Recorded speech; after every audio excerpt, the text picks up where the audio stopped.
Welcome back to Bombastic Nation and Ting and Ting and Ting. I'm Mr. Giant and I'm back with some more vibe for you. Yes, and someone suggested I watch this, and I think it's because I watched one that's similar in nature, and they said, "Hey, why don't you do this one here?" I'm gonna link it at the end in the card. So the one that was suggested that I watch, I think is the differences in workforce between America and Europe, or America and the rest of the world, mind you. And this one is called Why Walmart Failed in Germany. Cheddar Examines. So we're going to take a look at this one, and I'm telling you, still, watch this till the end because I'm going to have some insights here, because it's just kind of like up my field since I'm out there living, what these corporations are doing to people here. I don't know about where you are, but here. So, I kind of got a little inside track of it because I'm living it and I'm working with people who are living it day to day. So I ain't going to keep you all too long. Let's go ahead and YouTube and simmer. Watch till the end. I'm going to have some insights here. Let's go. In 1997, Walmart opened its first store in Germany. They had officially entered the largest retail market in Europe. But 9 years later, they sold their stores, packed their bags, and left the country. They'd lost $1 billion. So how did the largest private employer in the world fail so badly? Let's see. By 1988, Walmart had become the most profitable retailer in the US. Their success spurred the company to start looking abroad at the international market. And the expansion has been largely successful. Walmart now has almost 12,000 stores in 27 countries. In Britain, they now own the second largest supermarket chain in the country, Asda. I did They're not the know largest private employer in Mexico and the third largest in Canada. But that success is not. I'm going to tell you something about, you said Mexico, largest in Mexico. A few years ago, I was reading a news article where one of the Walmart stores there were paying the people with Walmart coupons instead of money, so they shop back to the store. Which is what the coal miners were doing right here in this area where it's called a company store, where instead of paying the miners a wage, they were giving them, I call it coupons, but I don't know what they called it then. But basically, what they were doing, they were giving them these vouchers so that they could go to the company store and buy, which is what they try in Mexico, as far as the news article said that I read. I don't know where I read it, but it's been a while, and it's stuck in the back of my head, and I'm thinking, see, this is what they do when they go to other countries. Now, a lot of the people here complain about, oh, they're taking the jobs overseas and they're doing this overseas and all of that. And what they fail to realize is what they pay those people there. That's why they go overseas. Now, they complaining about these companies going overseas, but it's with a tone of blaming the other countries for taking the jobs. Not saying that Walmart is taking them. And I know that like politicians and business people and all is probably looking at Walmart or all these companies who are trying to take the business overseas as the problem. But a lot of the ordinary working day people don't understand that concept. They're blaming those countries because there's a prevalent idea here that the American government is just giving stuff to other countries and nothing to its own people. That's the idea here, but let's keep going with this here. Universal. In 1997, Walmart purchased two German retail chains, Wertkauf and Interspar, totaling 95 stores. It was a huge risk. Germany in the late 90s was a hostile market. Restrictive shopping hours, regulated zoning, and high unemployment kept other companies away, according to analysts at Kurt Salman Associates Europe. Retail market growth rates averaged just 0.3% per year in the 90s. It was also entering a market full of successful native discount retailers like Aldi and Lidl, which were stiff competition. By German law, these smaller stores could offer lower prices than big box stores like Walmart. Soon after arriving in Germany, Walmart faced accusations that it was using short term predatory pricing to try and put local shopkeepers out of business. Regulate. Speaking of that, now where I live here is a nice small area, and there was so many mom and pops little grocery stores everywhere. Walmart came in, boy, and there they go. I can't tell you a mom and pop store that's around here anymore. There's very, very, very few of them. Walmart is still just came in and just, and I mean, I used to work for a toy store. I'm gonna name it Toys R Us. Walmart came in and their prices and stuff, was so low. Toys R Us went out of business like that. Boom. There's not another toy store in this area. You have to go to Walmart to get the toys or go online to purchase it. They come in and they totally annihilate any kind of a mom and pop store that there is in an area.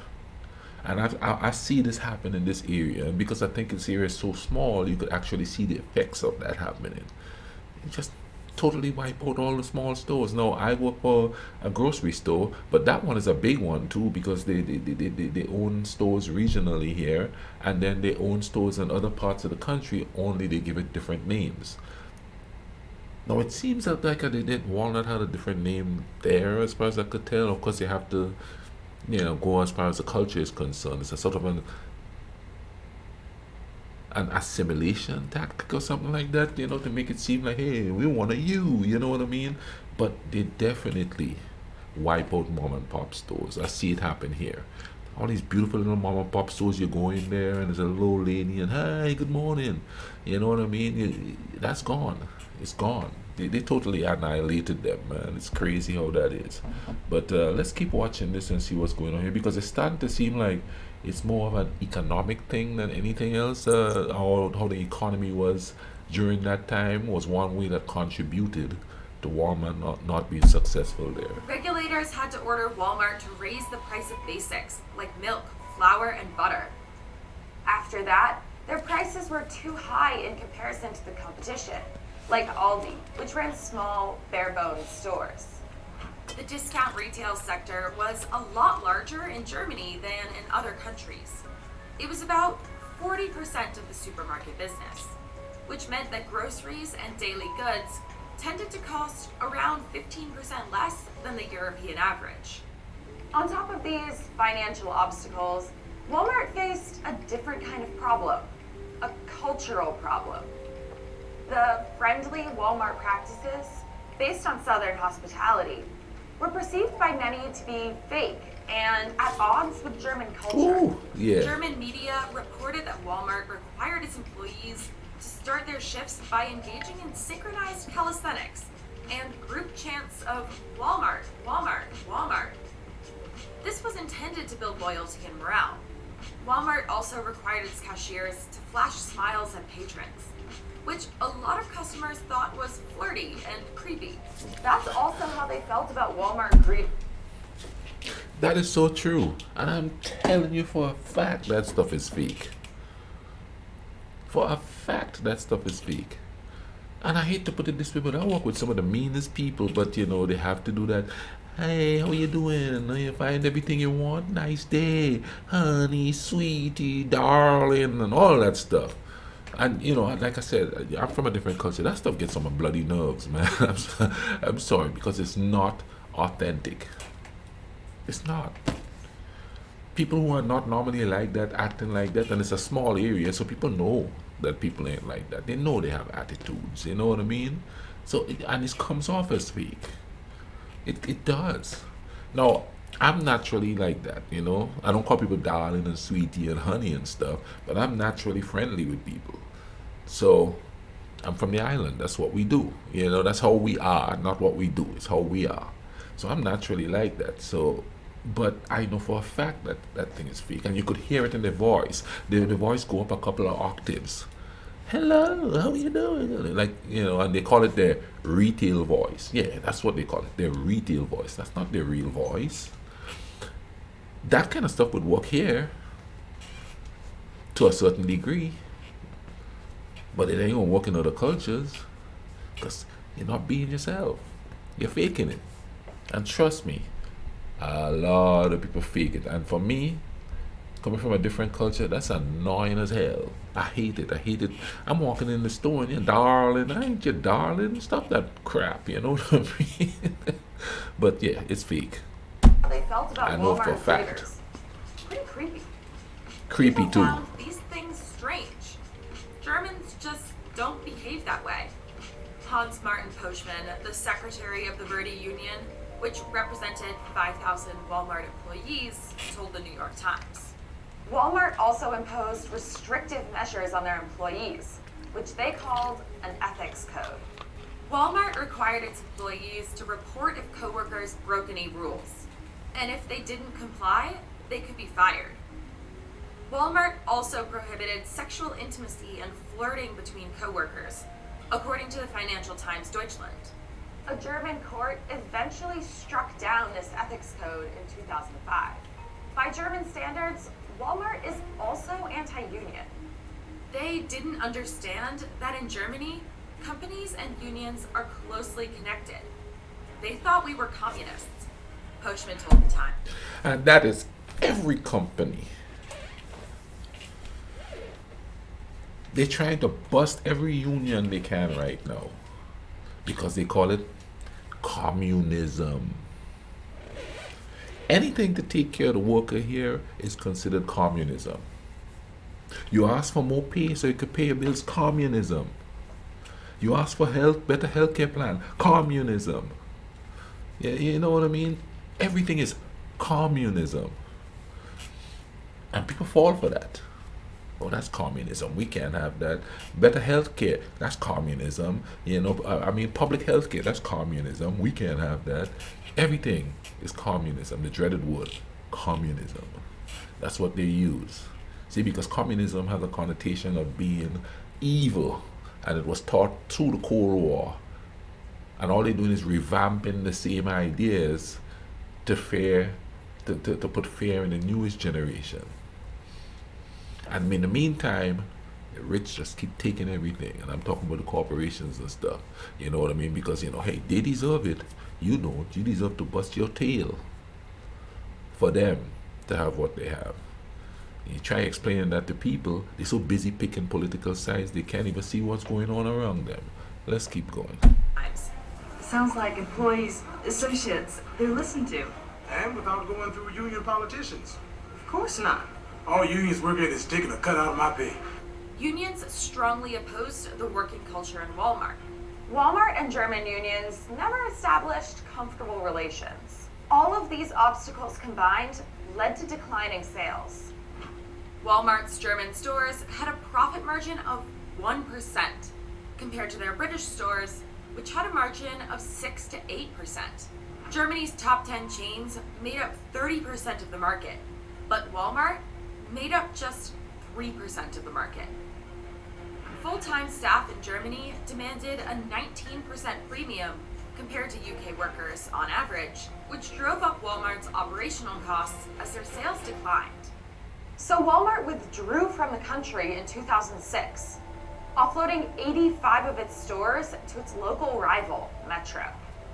They had employed 11,000 people and generated $2 billion in 2005. But that represented just 4% of Walmart's international operations.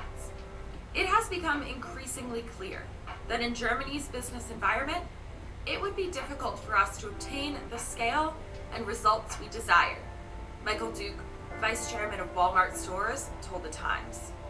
Walmart's dedication to their company culture ended up dooming them in Germany. The lesson? The locals are always right. Yeah. Not the customer is always right. I guess that worked in that case to a certain degree. But when I say not the customer, I mean the culture is always right, man. You know, you can't just go in there and bulldoze people with your culture and expect them to accept it. You know what I mean? Accept you being an anomaly in there, you know, because that's the way they do things. You know, you got to cater to the people that you're trying to, you know, have you purchase your stuff.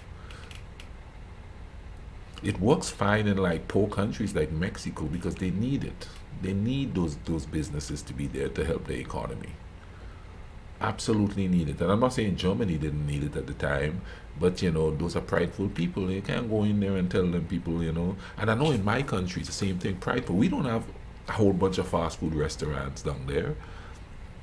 I know there's a couple of them now, but I think they're mostly centered around the university that's there. It's an American university that's there. You know what I mean? But Kentucky Fried Chicken is the biggest thing we have on the island as far as fast food is concerned. But the culture here is perfect for what Walmart wants to do. It's perfect. You know what I mean? People here want to think that they are rebels and they this and they that and the other. Nah, they're not. They just follow along. They follow us. And I'll tell you why I say that. Where I work, right, there'll be 2 cashiers open. Now, this is a simple illustration of that, like a really simple one. There's 2 cashiers. One cashier wouldn't have anybody there, but they would go in the line where they see another person standing. They wouldn't go to the empty line. No, they follow in the other customer to the line of the other where there's already a line, but not going to the empty line. Now, when I go to the grocery store, I look for the empty line. I don't try to follow nobody to go down their line, but people do that a lot here. It's quite annoying, actually. But I don't really shop at Walmart. I mean, I go to Walmart like once a year, and it's because I need something that nowhere else has. But I don't really shop at Walmart. Recently they raised the minimum wage to $15 an hour. But the thing that they do is they raise the minimum wage, and then they find ways to cut hours somehow. Like right now, they're pretty much taking out all the cashiers, and you have to do self-checkout.